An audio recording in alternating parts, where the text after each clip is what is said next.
یو ورځ داسې وسوله چې یو څه حکیمان ول، یو څه انسانان ول په دې لاره تېرېدل، په دې سرداب کې لاندې انسانان چې اوسېدل ژوند یې کو، دوی ته یې غږ ور وکړه چې تاسې د حقیقت دنیا ته راوځئ.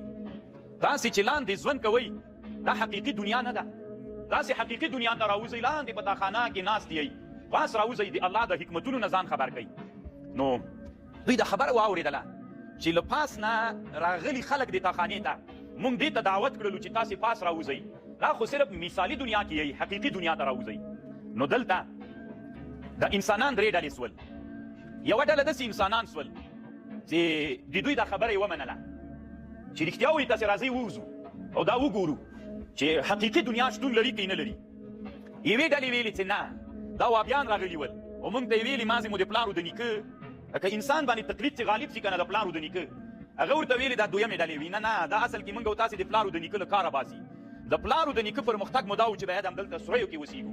حقیقي دنیا موږ نه غواړو. حقیقي دنیا څوک ده؟ هغه بیا دیموکراسۍ ده، هغه بیا وابیت ته هلته نه ورځو.